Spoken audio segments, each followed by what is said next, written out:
KBCA کو approach کی ہے کہ ان کو ہم ڈیزائن بھی بتا رہے ہیں کہ ریمپ کس طرح سے ہونی چاہیے. ریمپ کے ساتھ ہم یہ بھی بتا رہے ہیں کہ کیونکہ کہیں کہیں جب آپ کسی شاپنگ مال میں جاتے ہیں جو ID بچے ہوتے ہیں وہاں اسکینر وغیرہ لگے ہوتے ہیں ان کو تھوڑا تاکہ ان کو اس اسکینر سے الگ جو ہے انٹرنس دی جائے. اچھا یہ بتائیے گا سندھ میں 60 لاکھ سے زائد خصوصی افراد ہیں, ان کی رجسٹریشن اور ڈیٹا بینک بنانے کے لیے کیا اقدامات کیے جا رہے ہیں؟ ابھی کیونکہ ابھی جو ہے جو ڈپارٹمنٹ جو ہے اس کو فوکس کر رہی ہے, سندھ گورنمنٹ فوکس کر رہی ہے کہ ہم تمام جو پارٹنر آرگنائزیشن سے ہیں ہماری جو اس ڈسیبلٹی ریلیٹڈ ورک کر رہی ہیں ان کے ساتھ مل کے ہم اس کے لیے تاکہ اس کا ڈیٹا جو ہے کمپلیٹ کلیکٹ کیا جائے, کیونکہ ابھی تک ہمارے پاس ڈیٹا کمپلیٹ نہیں ہے. اچھا. کیونکہ مختلف جو باقی ہم کوشش ابھی اس کو فوکس کریں گے تاکہ ہم مختلف اسٹیک ہولڈر سے مل کے جو جن کی جیسے آپ ہیلتھ ڈپارٹمنٹ ہے, سوشل ویلفیئر ڈپارٹمنٹ ہے, ان سب سے ایجوکیشن ڈپارٹمنٹ ہے, فار فلنگ ایریاز ہے, ڈیزرٹ ایریا ہے, وہاں آپ کو کہیں نہ کہیں اسکول بھی مل جائے گا, کہیں نہ کہیں ہیلتھ ورکر بھی مل جائے گا, تو تاکہ اس ڈیٹا کو پراپر کلیکٹ کر کے ایک ڈیٹا بینک بنائی جائے. اور آج کل تو AI کا زمانہ ہے, AI تو بھئی آپ سے باتیں بھی کرتا ہے, تو اگر اس طرح کی انٹیگریشن ہو جائے کہ کیمرہ بھی ہو اور AI ڈیٹیکٹ کر کے بتا بھی دے تو پھر کیا بات ہوگی؟ نہیں, AI کو بھی ہم فوکس کر رہے ہیں, اسی لیے ہم نے جو ہے ابھی الگ ایک جو ہے ڈائریکٹوریٹ جو ہے انڈر DPD بن رہی ہے, ڈپارٹمنٹ امپاورمنٹ بن رہی ہے, تاکہ ہم AI کو اور ڈیٹا جو ہے بینک کو جو ہے پراپرلی جو ٹیکنالوجیکلی اور جو اس کو یوز کر کے اس کی جو ہے کلیکشن کر سکتے. اچھا, اور یہ بتائیے گا یہ کتنی اسٹکس ابھی تک تیار ہو چکی ہیں, کتنے لوگوں کو دی جا چکی ہیں اور یہ فری میں دی جا رہی ہیں؟ بالکل. سندھ گورنمنٹ جو ہے ہماری جو ہے 17 سے ابو جو ہے آرگنائزیشن ہے, NGOs جو ڈسیبلٹی ان سے بھی مل کے, اور ہم تمام صرف یہ ابھی تو 300 جو ہیں 300 اب انیشیل اسٹیج میں ہم دے رہے ہیں. اور اس کے لیے اپلائی کہاں پہ کر سکتے ہیں؟ یہ ہم کیونکہ آپ خود چوز کریں, ہم نہیں, یہ کیا ہے کہ آپ جتنے بھی ڈفرینٹلی ایبلڈ دوست ہیں سندھ گورنمنٹ میں اب اتنا کام ضرور کیا ہے کہ لوگوں کے پاس شعور آ گیا, لوگوں کو پتہ ہے, کیونکہ ہر ڈسٹرکٹ کے اندر بھی ہم جو ہے NGOs کو سپورٹ کر رہے ہیں اکراس سندھ, تو وہ سب کے پاس ہے کہ ان کو پتہ ہے کہ ہمیں کہاں سے سپورٹ ہو سکتی ہے. اور ہم اسی لیے کیونکہ ہم جو ہے جو NGOs ہیں ان کو اسسٹو ٹیکنالوجی میں ڈیوائسز کے لیے بھی فنڈنگ سندھ گورنمنٹ دے رہی ہے, اور اس کے ساتھ گرانٹ اینڈ ایڈ بھی, تاکہ اس کے جو ہیں پروگرامس. لیکن ابھی تک کوئی ویسے ایپ یا کوئی ویب سائٹ وغیرہ ایسی نہیں بنی جہاں پر اپلائی کر سکتے ہیں جا کے اس کے لیے؟ نہیں, وہ ہے بالکل, ہاں بالکل, وہ بھی ہم نے ڈیولپ کی ہوئی تاکہ اس میں بھی اپلائی کر سکیں. ہم نے تو یعنی میں اس میں تھوڑا اضافہ کر دوں نا, ہم نے کیونکہ مہذب جو ڈائریکٹر آف مہذب والوں سے مل کے وہاں ہم نے ان کے لیے فری جو ہے جو قانونی معاملات پرابلم ہوتے ہیں وہ وہاں بھی ہم نے ڈیسک قائم کرا, 18 ڈیسک جو ہیں مہذب میں بھی قائم ہو گئی ہیں. ٹھیک ہے, تاکہ لوگوں کو جو ہے جو ڈفرینٹلی ایبلڈ ہیں ان کو, تاکہ ان کے ڈور اسٹیپس پہ جو ہیں وہ فیسلٹیز بھی دے سکیں, اور اس طرح سے. کیا بات ہے, تھینک یو سو مچ, بہت شکریہ آپ کا. اور ظاہر ہے بڑا اچھا اقدام ہے, اور اس حوالے سے ہم دیکھ رہے ہیں کہ بہت کام بھی کیا جا رہا ہے, اس کو مزید بھی آئی تھنک امپروو کیا جا سکتا ہے. بالکل. اور دیکھیں کہ جب اسپیشلی ایبلڈ افراد کی بات ہوتی ہے اور ان کے لیے کام کرنے کی بات ہوتی ہے تو اس میں یہ چیز بڑی امپورٹنٹ ہے کہ تمام تر پروسیس کو ٹرانسپیرنٹ بنایا جائے. ایک اس کی ٹرانسپیرنٹ ایک ویب سائٹ ہو, موجود ہو, آفیشیل ویب سائٹ ہو, کوئی ایپ ہو جہاں پر وہ لوگ اپلائی کر سکیں اور پھر ان تک وہ سہولیات فراہم ہو سکیں. کیونکہ یہ جو پھر آگے سے آگے جو third party fourth party involve ہو جاتی ہے نا, یہاں پہ بڑے مسائل پیدا ہو جاتے ہیں. اکثر ہم دیکھتے ہیں کہیں پہ لائنوں میں لگے ہوتے ہیں, کہیں پر وہ سہولیات نہیں مل رہی ہوتی ان کو. ایک بہت اچھا آپ نے پوائنٹ ریز کیا which I would like to talk about کہ جب ہم ہاسپٹلس جاتے ہیں یا ہم بینکس وغیرہ جاتے ہیں تو وہاں پر وہ جو ریمپ بنا ہوتا ہے وہ بہت انکلائنڈ ہوتا ہے, اور اس پہ لٹرلی صرف بچے ہی جو ہے نا وہ جھولے لے رہے ہوتے ہیں. اس ڈیزائن پہ ہی جو ہے نا جرمانہ ہو جانا چاہیے, مطلب ڈیزائن از ناٹ فائن, وہ ڈیزائن ہے ہی نہیں, مطلب وہ کسی بھی طریقے سے کام کرنے کے لائق نہیں ہے. ایسا لگتا ہے کہ آپ نے فارمیلٹی پوری کی ہوئی ہے کہ چلیں بس یہاں پہ ایسے کر کے بنا دیتے ہیں, اور یہ فارمیلٹی پوری کی ہوئی ہے, وہ اس پہ آپ ویل چیئر لے کے نہیں چڑھ سکتے, کوشش بھی نہ کیجیے گا. اچھا چلیں جی, اب ہم آگے بڑھتے ہیں. اب بیچ میں اب ہم تھوڑی دیر پہلے جب شیزا فاطمہ سے بات کرے تھے, انہوں نے بڑی ایک اچھی انالوجی دی تھی انٹرنیٹ ٹریفک چوک کیوں جاتا ہے. انہوں نے کہا کہ اگر آپ 3 لین کی روڈ پر 8 لینز کی گاڑیاں یا کاریں چلائیں گے تو پھر تو وہ ٹریفک چوک ہو جائے گا. تو مجھے اس سے کراچی ایک دم یاد آ گیا, کیونکہ کراچی میں جی 3 لین ہے, گاڑیاں اس پہ جی 8 لینز کی چل رہی ہوتی ہیں. لیکن ای چلانس کے بعد آپ نے فرق نہیں دیکھا؟ فرق انہی علاقوں میں جہاں پر ابھی صرف یہ کیمراز لگے ہیں, تو ابھی پورے کراچی میں فرق نہیں ہے. میں نے دیکھا لوگ جہاں کیمرہ نہیں ہوتا وہاں اسپیڈ پکڑ لیتے ہیں پھر. اچھا جی, اب ہم جب بات کر رہے ہیں, میں یہ بات کا حوالہ اس لیے دے رہی ہوں کہ اکثر و بیشتر ہم دیکھتے ہیں جی سندھ ورسز پنجاب کی جو گورنمنٹ ہے ان کے اندر جی پرفارمنس کو لے کے کافی بات ہو رہی ہوتی ہے. اپنے انفراسٹرکچر کی بات کرتے ہیں پنجاب, تو سندھ والے کہتے ہیں جناب جی ہمارا جو ہیلتھ سسٹم ہے وہ بہت زبردست ہے, اور اس کی مثال وہ گمبٹ سے دیتے ہیں, NICVD سے دیتے ہیں, کہتے ہیں جی KP پنجاب اور دیگر شہروں سے لوگ یہاں پر آ کر علاج کراتے ہیں. تو آئی تھنک اب پنجاب بھی اس کو فالو کر رہا ہے کہ انہوں نے بھی ایک بڑا انسٹیٹیوٹ بنانے کا اعلان کیا ہے. بالکل جی, اور پنجاب میں امراض قلب کے مریضوں کے لیے بڑا تحفہ. سرگودا میں Nawaz Sharif institute of cardiology تکمیل کے آخری مراحل میں داخل ہو چکا ہے. 200 بیڈز پہ مشتمل یہ اسپتال ہے. اب یہاں پر کیا کیا سہولیات فراہم ہوں گی؟ یہاں پر ہوگا بائی پاس, یہاں پہ اینجیوگرافی ہوگی, یہاں پہ اینجیوپلاسٹی سمیت امراض کے قلب کے تمام ٹیسٹ اور سرجریز کی جائیں گی. اسپتال میں اسٹیٹ آف دا آرٹ ہم یہ دیکھ رہے ہیں کہ کیو مینیجنگ سسٹم بھی بنایا جائے گا. اور اب یہ بات اس کے حوالے سے مجھے بتائیں گے حسن حفیظ, ذرا ان سے جان لیتے ہیں, پھر ذرا اس کے اوپر ہم انالیسس بھی کرتے ہیں. جی, محکمہ صحت پنجاب کی جانب سے ایک بڑا تحفہ جو امراض قلب کے مریضوں کو دیا جانے لگا ہے. سرگودا میں Nawaz Sharif institute of cardiology جو کہ 200 بیڈ کا ہسپتال ہے. پنجاب کی عوام کو اس کارڈیالوجی ہسپتال سے کتنا فائدہ ہونے والا ہے, خواجہ سلمان رفیق جو کہ وزیر صحت پنجاب ہیں ان سے جانتے ہیں. 200 بیڈ کا ہسپتال ہے اور اس میں کیبج بھی ہے, اس میں اسٹنٹنگ بھی ہے, یعنی انجیوگرافی بھی کی جائے گی, اس میں الیکٹروفیزیولوجی بھی ہے, EP کا بھی شعبہ رکھا گیا ہے, اور اس کے بعد یہاں پہ پیڈیاٹرک ایمرجنسی بھی ہے, اور پھر سیکنڈ اسٹیج پہ پیڈیاٹرک کارڈیالوجی اور بائی پاس کا کام بھی کیا جائے گا کانجنٹل ہارٹ ڈیزیز پہ. دوائیاں بھی فری ملیں گی؟ دوائیاں 100% فری ملیں گی. جو فیصل مسعود ٹیچنگ ہسپتال ہے اور جو پرنسپل ہے وہاں کے ڈاکٹر وارث فروخہ صاحب اور جو MS ہے ڈاکٹر شہباز, ان کی کاوشوں سے کیا تبدیلیاں مزید, کیونکہ ہسپتال میں ادویات کی کافی قلت رہی ہے ماضی میں. اب انہوں نے کہا ہے کہ یہاں پہ ادویات بھی بہتر کر لی گئی ہیں, جو وہاں پہ مشینری تھی وہ بھی بہتر کر لی گئی ہیں, تو کیوں مزید کیا بہتری کی امید ہے آپ کو؟ اس کی وجہ یہ ہے کہ چونکہ 100% میرٹ پہ کام ہو رہا ہے, پرنسپل MS میرٹ پہ لگ رہے ہیں, اور جو خرابیاں بدقسمتی سے ہمارے معاشرے میں ہیں, وہ جو برائیاں ہیں وہ ان میں بہت زیادہ کمی واقع ہوئی ہے. یہ کہ 10 کروڑ تک کی میڈیسن پہنچ گئی ہے سرگودا میڈیکل. 10 کروڑ کا تو پہلی ٹرانچ پہنچی ہے نا, ابھی ہمیں 10 ارب روپیہ اور مل گیا ہے. جو ہمارا DDP میں پیسے تھے اس میں 10 بلین, اس کے علاوہ مزید انہوں نے دے دیا ہے, جو سیٹ صاحب نے سمری لکھی تھی. اور ہم نے دنیا کی بہترین جو کمپنیز ہیں ان کی بہترین جو مشینیں ہیں وہ آ رہی ہیں. اس وجہ 2-3 ماہ زیادہ لگیں گے, لیکن کیتھ لیب جو آئے گی وہ پاکستان کی بیسٹ لیب آئے گی. وہ لیب آئے گی جو لندن امریکہ میں بھی کام کر رہی ہے مجھے, اور MRI بھی 3 ٹیسٹ لا رہی ہے, ہائی ایفیشنسی کی, ہائی آرٹیفیشل انٹیلیجنس کی, اور CT بھی جو ہے وہ بیسٹ آف دی بیسٹ آ رہی ہے. امراض قلب کے مریض بڑھتے چلے جا رہے ہیں, ہسپتال کم ہوتے چلے جا رہے تھے.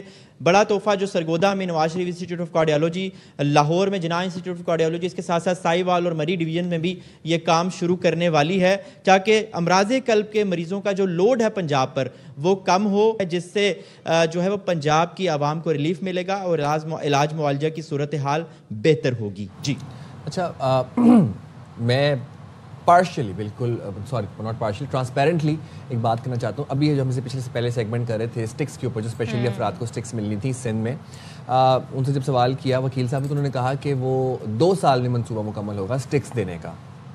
2 سال لگیں گے اس کو منصوبے کو مکمل ہونے میں, کہ اسٹکس جو ہیں وہ جو کینز ہیں وہ تمام تر بلائنڈ افراد کو مل جائیں. اور پھر جو ہے وہ یہ بات کی جاتی ہے کہ دا پوائنٹ از کہ ہم کراچی میں سہولیات چاہتے ہیں, ہم کراچی میں ایسی اسٹیٹ آف دا آرٹ اسپتال دیکھنا چاہتے ہیں, انفراسٹرکچر چاہتے ہیں, ہم سڑکیں چاہتے ہیں. اس کا مطلب یہ نہیں ہے کہ ہم کراچی کی برائی کر رہے ہیں. شہر ہمارا ہے, ہم یہاں پہ کما رہے ہیں, یہاں پہ کھا رہے ہیں, یہاں پہ ٹیکس بھی دے رہے ہیں. جب ہم ٹیکس دے رہے ہیں, آپ کہہ رہے ہیں کل وہ وزیر اعلیٰ سندھ کہہ رہے تھے کہ کراچی کا جو ٹرینڈ ہے اور منتخب کرنے کا میئر کا, وہ نیو یارک پہنچ گیا ہے. تو آپ بس کیا کمپیریزن کر رہے ہیں, کوئی بات نہیں, آگے بڑھتے ہیں جناب اور میچ کی بات کر لیتے ہیں. پاکستان جنوبی افریقہ کے درمیان جی آج دوسرا ون ڈے کھیلا جائے گا. پہلا ون ڈے ہم نے جیت لیا تھا 2 وکٹوں سے, اور 264 رنز کا ہمیں ہدف ملا تھا جو ہم نے 2 گیندوں پہلے. ہم ہمیشہ جی میچ کو بالکل آخر تک لے جاتے ہیں, ہم کہتے ہیں انٹرٹینمنٹ پوری ہونی چاہیے, آخری بال تک ہونی چاہیے. سپر اوور میں بھی معاملہ چلا جائے جو کہ ہوا بھی تھا امریکہ کے ساتھ, اف اللہ میں یاد نہیں دلانا چاہ رہی آپ لوگوں کو, مجھے یاد آ جاتا ہے بار بار. تو جناب یہ میچ ہم نے جیت لیا تھا, آج دوسرا میچ ہونے جا رہا ہے. تو دیکھتے ہیں جی آج کیا ہوتا ہے اور کتنا پاکستان جی جو ٹیم ہے وہ کیسے اس موقع سے بھرپور فائدہ اٹھائے گی. اور بابر کی جو تماشائی ہیں مجھے لگتا ہے آج وہ بالکل بھرپور چارج ہو کر آئیں گے, کیونکہ پچھلے میچ میں جو ڈسکشن رہی وہ یہ رہی تھی کہ دیکھیں بابر از دی سپر اسٹار, تو بابر کو اپنے فینس کے لیے بھی اچھا پرفارم کرنا چاہیے. اور پھر یہ بھی ایک ٹرینڈ بن گیا ہے کہ بابر سے پہلے جو پلیئرز کھیل رہے ہوتے ہیں ان کے آؤٹ ہونے کے پر خوشی منائی جا رہی ہوتی ہے. سو بھائی اب کیا کہہ سکتے ہیں. شاہد صاحب بتا رہے تھے, آپ کو یاد ہے کہ وہ, چلے شاہد بھائی ہمارے ساتھ ہی موجود ہیں, ان سے پھر جان لیتے ہیں. نمائندہ خصوصی برائے کھیل شاہد ہاشمی صاحب نے ہمیں جوائن کیا. بہت شکریہ شاہد بھائی, آپ نے باخبر سویرا کے لیے وقت نکالا. ذرا یہ بتائیے گا, پاکستان کی ٹیم اسپیشلسٹ ہے کہ سامنے والی ٹیم کمزور ہو گئی ہے, جو میچ جو ہے وہ برابر ہو جاتا ہے یا بالکل ہم وہ جیت رہے ہیں میچ. ہم نے دیکھا پہلے میچ میں غلطیاں ہوئیں اور میچ بالکل وہ جسے کہا نا کہ بالکل اینڈ پہ چلا گیا میچ, اور وہاں جا کے پتہ نہیں کوئی معجزہ ہوا, ہم میچ جیت گئے. ذرا روشنی ڈالیے گا کہ آج کے میچ میں آپ کو لگ رہا ہے کہ غلطیوں سے سیکھ کے کوئی حکمت عملی بنائی جائے گی؟ دیکھیں بہتر ہوگا ضرور, اور نئے کپتان شاہین شاہ آفریدی نے بھی کہا تھا کہ اس طرح کی چیزیں ہوتی ہیں کرکٹ میں, کبھی پینک ہو جاتا ہے, لیکن ہمیں اس سے سیکھنا ہے اور آئندہ ہم ایسی غلطی نہیں دہرائیں گے. تو سکون سے آرام سے وہ رنز بنانے چاہیے تھے رضوان اور سلمان آغا کو, لیکن جب وہ دونوں آؤٹ ہوئے اس کے بعد پاکستان کو مشکلات ہوئیں. نواز نے چھکا مارا, پھر آخری اوور میں وہ بھی آؤٹ ہو گئے تیسری گیند پہ, اور چوتھی گیند پہ جا کے نسیم شاہ نے اسکور کیا. ہوتا ہے ویسے یہ کرکٹ میں, لیکن پاکستان ٹیم کے ساتھ بہت زیادہ ہوتا ہے. آئندہ یہ کوشش کرنی چاہیے کہ سامنے کی ٹیم کافی ویک ہے, ان کے 8 سے 10 پلیئر جو ریگولر ان کے لیے ون ڈے انٹرنیشنل کھیلتے ہیں وہ اس ٹیم میں نہیں ہے, وہ ہم سے رینکنگ میں نیچے ہیں. تو ہمیں ان کو آرام سے سکون سے 3-0 ہرانا چاہیے. اور ہم جب 3-0 ہرائیں گے تو ہم نے جو 2 سیریز پچھلی کھیلی ہیں جنوبی افریقہ سے پاکستان میں, اور 2 سیریز نیوٹرل وینیو پہ دبئی میں کھیلی, ہم کبھی بھی 4 میں سے کوئی بھی سیریز نہیں جیتے ہیں ان سے. تو یہ پہلی سیریز بھی ہوگی, بڑی کامیابی بھی ہوگی, 2027 کے ODI ورلڈ کپ کی طرف اچھی پیش رفت بھی ہوگی. نیا کپتان ہے, ٹیم میں بھی کافی نئے پلیئر ہیں, تو اسی طرح آرام سے سکون سے جیتنا چاہیے, واضح برتری کے ساتھ جیتنا چاہیے. اور اگر آپ 3-0 جیتیں گے تو آپ کی رینکنگ میں بھی 1 درجہ امپروومنٹ آئے گی, آپ 5 سے 4 نمبر پہ چلے جائیں گے. ذرا بتائیے گا, اب کچھ تبدیلیوں کی باتیں سننے میں آ رہی ہوں گی کیا؟ حسن نواز جو ہیں وہ نہیں ذرا صحیح سے پرفارم کر پا رہے ہیں, مسلسل ناکام چل رہے ہیں, ان کی چینجز کا امکان ہے, اور کیا تبدیلی ہو سکتی ہے اف اینی؟ دیکھیں ویسے مائک ہیسن بہت زیادہ تبدیلیاں نہیں کرتے ٹیم میں, اور چونکہ ٹیم جیتی ہوئی ہے تو بہت زیادہ تبدیلیاں نہیں ہوں گی. لیکن جو 2 سننے میں آ رہی ہیں وہ یہی ہے کہ نسیم شاہ کو ریسٹ کروا کر وسیم جونیئر کو موقع دیا جائے گا, اور حسن نواز کی جگہ فہیم اشرف آ سکتے ہیں.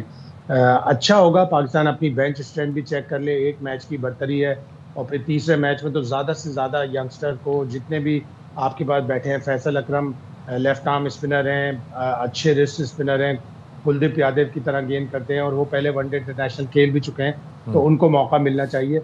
تبدیلیاں ساتھ ساتھ کرتے رہیں تاکہ ٹیم فیوچر کی طرف, جو مستقبل کی طرف پیش رفت ہے وہ بھی اچھی رہے, اور ہم نئے پلیئر بھی ٹرائی کرتے ہیں. شاہد بھائی, لیکن پھر وہی بات ہے, قومی ٹیم میں سب سے زیادہ نظریں بابر پر ہوتی ہیں, لیکن ہمیں ایسا لگ رہا ہے کہ جیسے بابر کو خود ہی نظر لگی ہوئی ہے, اور کوچ خود بابر پر اتنا اعتماد اپنا بحال نہیں کر پا رہے. اور پھر وہ جو یہ والا فیکٹر بھی ہے کہ بابر کے کھیلنے پر جو ہے وہ اپلاز ہوتی ہے, ان کو مطلب پورے جو شائقین ہیں وہ بڑے خوش ہوتے ہیں, جو ہمارا دوسرا کھلاڑی آؤٹ ہو جائے تو اس پہ بھی بڑے خوش ہوتے ہیں, وہ ہوٹنگ کرتے ہیں. یہ بھی ایک بڑا فیکٹر ہے جو میں اچھا نہیں فیل ہو رہا. آپ کیسے دیکھتے ہیں اس کو؟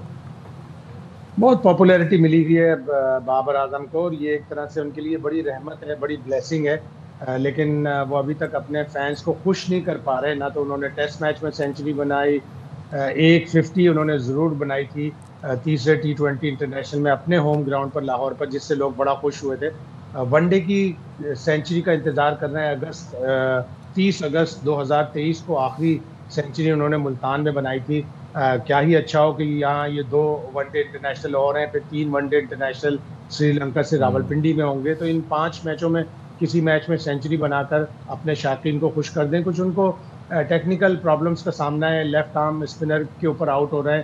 اس سیریز میں بھی مطلب پہلے میچ میں بھی وہ لیفٹ آرم اسپنر بیونڈ فورٹون کی گیند پہ آؤٹ ہوئے. اگر آپ ٹیسٹ میچوں کی بات کریں تو 4 اننگز میں 3 دفعہ وہ اسپنر پہ آؤٹ ہوئے, 1 دفعہ فاسٹ بالر پہ. تو ان کو جو یہ کمزوری ہے ان کو چاہیے دور کریں بیٹنگ کوچ کے ساتھ مل کر, اور کسی بڑے پلیئر سے جیسے انضمام الحق ہیں, محمد یوسف ہیں, باسط علی ہیں, ان سے مشورہ لیں کہ کیا مجھے پرابلم ہو رہی ہے, کیوں میں اسپنر پہ زیادہ آؤٹ ہوں. لیکن ویسے ٹو بی آنیسٹ جو بابر کا اس وقت فیم ہے, جو پاپولیرٹی ہے, مطلب میں نے نہیں دیکھا آپ کسی بھی ملک کی بات کر لیں کہ کوئی بھی اپنے پلیئرز کے آؤٹ ہونے پر خوش ہو اس لیے کہ بابر نے آ کر کھیلنا ہے. تو کیا بات ہے بھائی, یہ ان کا اسٹارڈم ہے.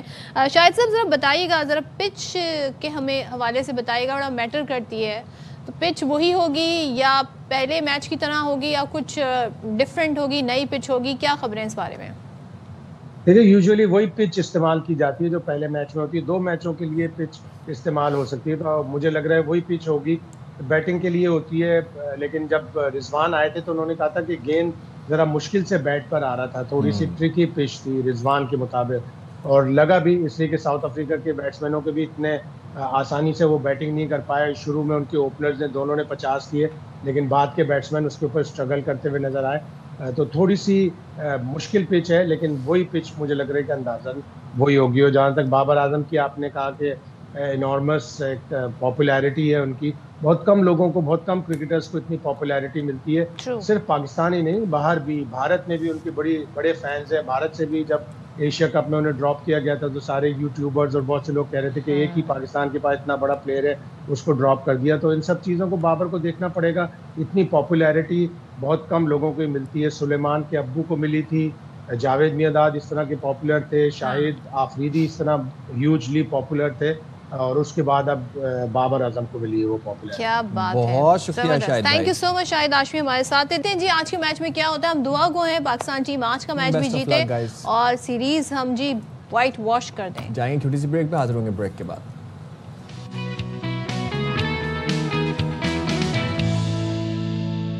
چلیں جی اب ذرا ڈسکس کر لیتے ہیں تھوڑا سا موسم کو بھی.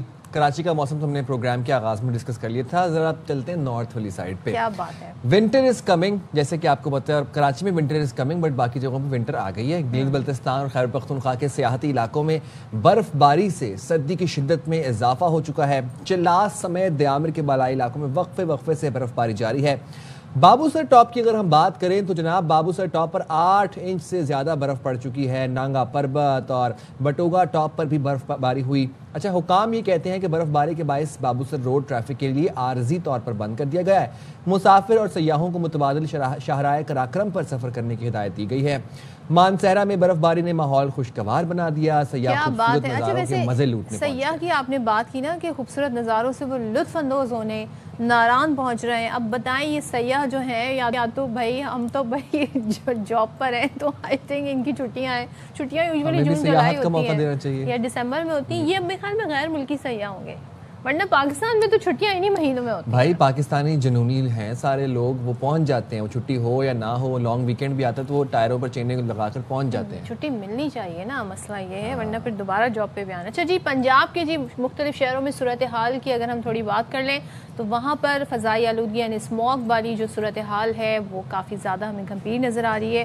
اب اس کے لیے کوششیں تو کی جا رہی ہیں. لاسٹ ٹائم آپ نے دیکھا تھا بڑا اس پہ بجٹ لگا کے جی اسموک گنز لے کر آئے پنجاب گورنمنٹ, اور اس کے بعد انہوں نے ریزلٹس اب دیکھا جا رہا ہے, مانیٹر کیا جا رہا ہے. سو بہت سارے اسٹیپس ہیں جو لیے جا رہے ہیں. لیٹس سی کہ اس سال موسم کیسا رہتا ہے. عموماً سردی کی پریڈکشن یہ ہے کہ کافی زیادہ سخت سردی آئے گی, جو کہ ابھی تک ہم نے ایکسپیرینس کراچی کی حد تک اچھا جی, اب موسم سرما کی آمد کے ساتھ ہی جیسے ہی موسم سرما دستک ہوتی ہے, ساتھ ہی نئے گرم کپڑے, رضائیاں, کمبل, لحاف, کمفرٹرز, کوئلز, سب کچھ جو ہے وہ نکل آتا ہے. اور اگر نہیں نکلتا پرانے والے تو پھر نئے خریدنے جاتے ہیں شہری.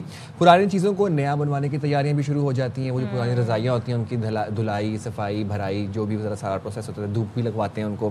اب بھکر میں بھی شہریوں نے سردی سے بچاؤ کے لیے دکانوں کا رخ کر لیا ہے, اور عباس خان نے رپورٹ تیار کی ہے. ذرا آپ بھی دیکھیں, ہم بھی دیکھتے ہیں.